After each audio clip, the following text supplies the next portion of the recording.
আষাঢ় মাসের 25 তারিখ, জুলাই 10ই জুলাই, বৃহস্পতিবার, গুরু পূর্ণিমা। তাহলে গুরু পূর্ণিমার দিনকে কি করবে প্রত্যেকে ভালো করে শ্রবণ করো। আজকে আমি এই কথাই গুরু পূর্ণিমা পালনের মাত্র 3টি কাজ করার কথা বলবো। প্রথম হচ্ছে আষাঢ় মাসে 25 তারিখে হিন্দু সনাতন ধর্মের বিশেষ একটা দিন, গুরু। ওই দিন ব্যাসদেবের জন্ম হয়েছিলেন, যিনি পুরাণ রচনা করেছিলেন। ব্যাসদেবের জন্ম গুরু পূর্ণিমার দিনে হয়েছিল, তাই গুরু পূর্ণিমাকে ব্যাস পূর্ণিমা বলা হয়। ব্যাসদেবের বাবার নাম পরাশর মুনি, মায়ের নাম সত্যবতী।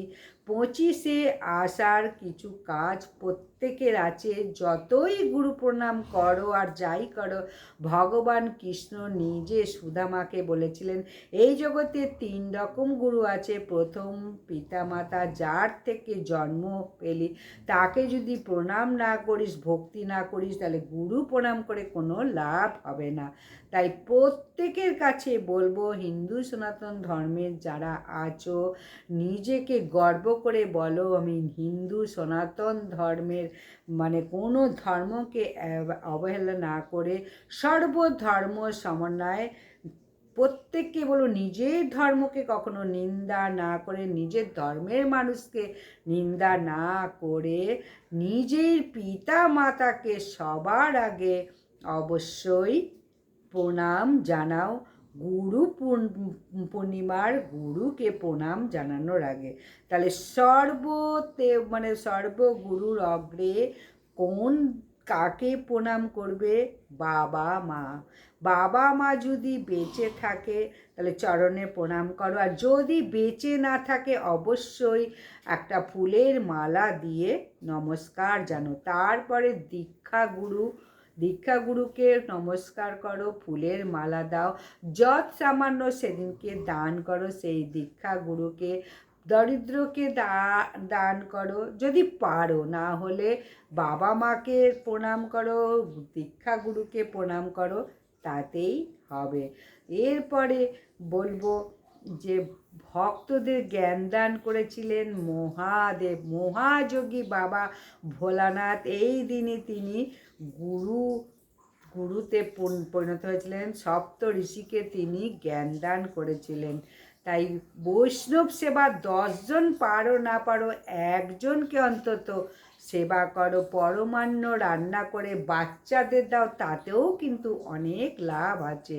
গুরু পূর্ণিমার দীক্ষার দিন হলো 25শে আষাঢ়, 10ই জুলাই, বৃহস্পতিবার। যারা দীক্ষা নাওনি তাদের কথা বলবো, দীক্ষা নিতে গেলে রামকৃষ্ণদেব বলেছেন আসল গুরুর কাছে দীক্ষা নাও। গুরু যদি কাঁচা হয় তাহলে কখনো তার শিক্ষা ভালো হবে না। গুরু যদি পাকা হয় তাহলে জীবনে উন্নতি করতে হবে। রামকৃষ্ণদেব বলেছেন 2 রকম গুরু আছে, একজন কাঁচা গুরু, একজন পাকা গুরু।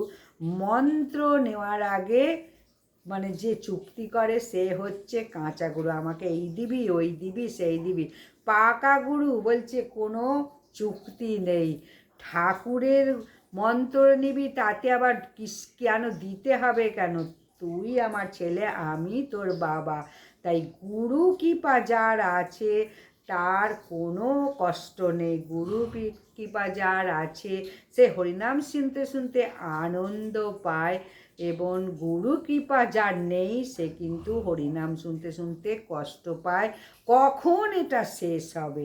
তাই গুরুর কৃপা সকলের থাকে না, যার ভক্তি ভালোবাসা শ্রদ্ধা থাকে তারই গুরু থাকে। তাহলে গুরু 3 প্রকার বলে দিলাম। এই গুরুদের সম্মান শ্রদ্ধা ভক্তি জানাও এই গুরু পূর্ণিমার দিন।